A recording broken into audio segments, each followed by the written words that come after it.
अस्सलाम वालेकुम। आज एक और नई वीडियो के साथ आपकी खिदमत में हाजिर हूँ। दोस्तों, काफ़ी दोस्तों की रिक्वेस्ट आ रही थी कि लकवे का इलाज बताया जाए। दोस्तों, आपको पता है जो चीज़ हम आपको बताते हैं पहले अपने कबूतरों पर ट्राई करके अल्हम्दुलिल्लाह रिज़ल्ट मिलता है तो दोस्तों के साथ शेयर करते हैं। दोस्तों, अल्हम्दुलिल्लाह काफ़ी लकवे वाले कबूतर ठीक किए हुए हैं तो ठीक हो जाते हैं। दोस्तों, बहुत मेहनत करनी पड़ती है। तो दोस्तों, उससे पहले अगर आपने हमारा चैनल सब्सक्राइब नहीं किया, चैनल को सब्सक्राइब कर दें। उसके बाद एक बेल का आइकन होगा उसे भी प्रेस कर दें ताकि कोई भी वीडियो आपसे मिस ना हो। दोस्तों, लकवे जोले वाले कबूतर, जिस कबूतर को नया लकवा हो वो ठीक हो जाता है, ठीक है।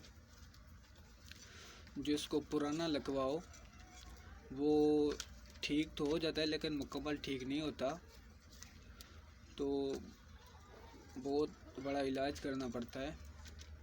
तो फ़िलहाल अल्हम्दुलिल्लाह हमारे पास कोई लकवे वाला कबूतर है नहीं, लेकिन इंशाल्लाह आपको एक इलाज बताता हूँ।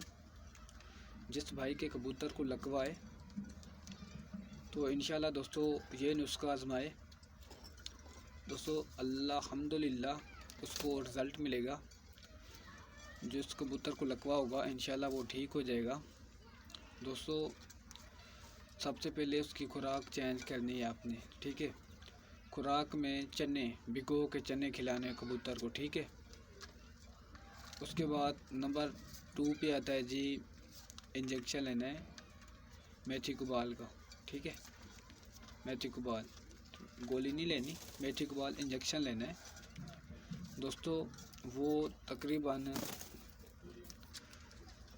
1 पॉइंट, ठीक है, 1 पॉइंट सीने के गोश्त में लगाना है। 1 पॉइंट सीने के गोश्त में लगाना है।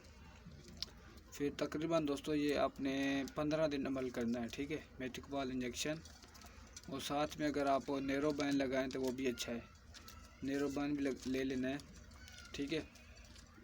एक टाइम मेथिकबाल लगाना है, एक दिन मेथिकबाल, दूसरे दिन नेरोबैन, ठीक है, शाम टाइम।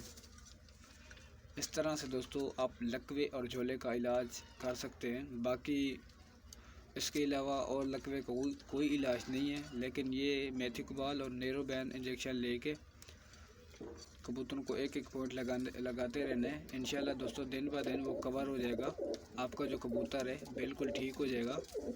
तो दोस्तों, उम्मीद करता हूँ ये वीडियो आपको पसंद ही होगी। दोस्तों, वीडियो पसंद है वीडियो को लाइक करें, चैनल पर नए चैनल सब्सक्राइब करें।